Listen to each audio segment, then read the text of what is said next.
Video bites from ulearn.photography. Here's our principal, Simon Q. Walden. Hello, and this is going to be a little bit of a longer video bite with a lot of numbers in because I'm talking about the costs of running a studio or indeed of just running your photo business in general.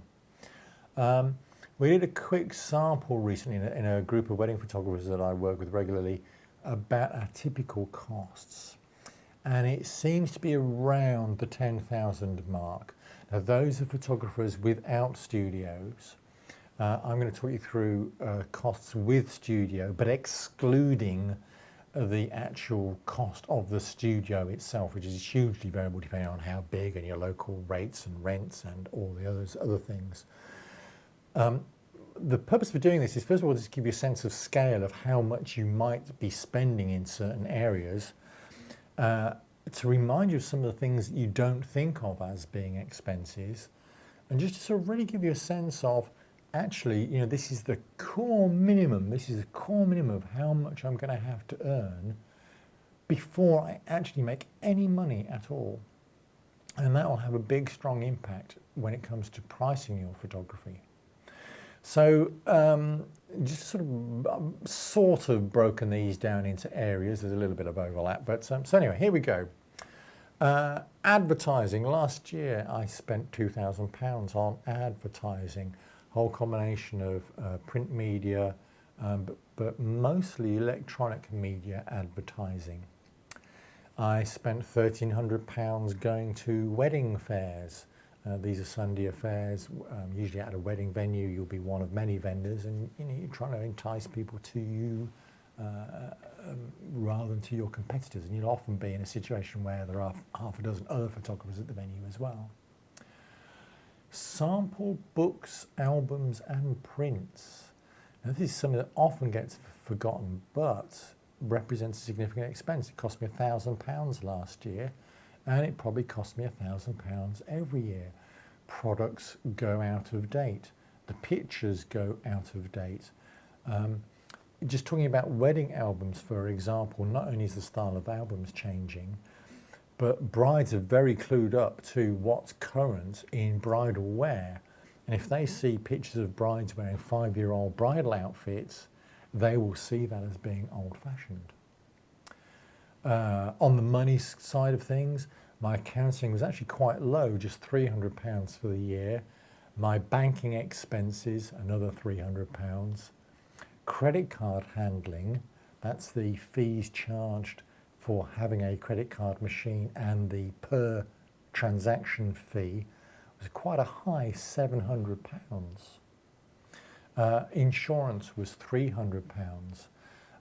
Insurance is the thing people often overlook, but actually when you look at how cheap it is compared to the rest of things, it's definitely something you should have. Assorted sundries, I spent £200 on books and magazines. I actually spent a really surprising £500 on memberships of assorted professional societies and of related forums, things like SWPP on the one hand as a professional society, things like DWP as a website where you pay a fee to gain additional access to some of their services and materials. £500 is quite a surprise to me. Just on the very mundane, £200 just to have my office cleaned once a week. That's not the studio, that's just the office. Postage and printing of materials, again, often forgotten. For postage, we spent £2,200 on postage. That's about 10% of our budget on post. And that's not really doing almost no mail outs. A little bit of mailing of brochures, but no junk mailing, if you will. So that's largely, that expense is about mailing finished products out to customers. We spent £1,200 on printing of brochures and similar kind of materials. We built a new makeup station. That was £400, just sort of addition to the office, just tidying up the makeup area.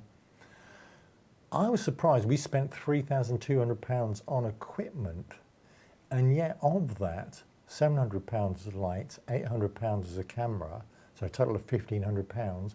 we spent another £1,700 on assorted bits of kit. That was a bit of all sorts. It could be anything from replacement studio lights, new filters, daft things like cables, surprising amount of equipment going in there. In the studio itself, on props and backdrops and furnishings and things, we spent £1,500.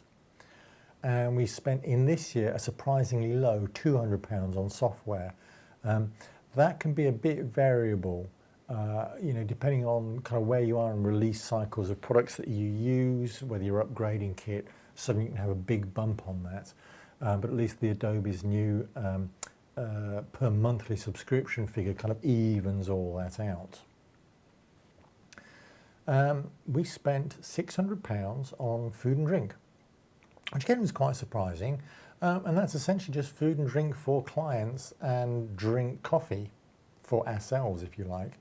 It does include a little bit for workshops, but that's largely self-funded in the workshop itself.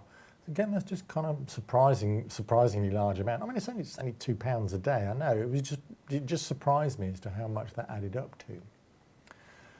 And then there's the actual cost of sale. That is costs directly related to products that we're creating for the client.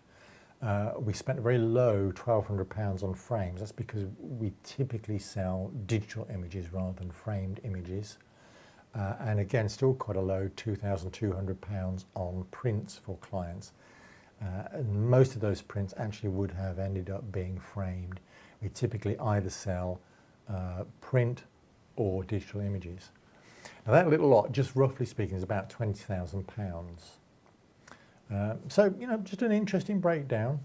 Again, a few surprises in there, but it's very important that when you're running a commercial photography business, that not only are you on top of your expenditure and that you know what you have spent, you have to recognise also that you will spend additional monies during the year and you need to budget for that too. It's no good saying, oh look, I've got £5,000 in the pot here, let's go and have a new camera, don't tell anybody. Actually you've got to think, I've got £5,000 in the pot here, but actually other stuff later in the year, like new sample books, like advertising, like a new piece of equipment because something's broken, will consume that. And so that boring business stuff of setting a budget, working within the budget, monitoring your expenditure are a crucial part of running a photographic business. Subscribe now for regular tips and updates. To find out more, go to ulearn.photography.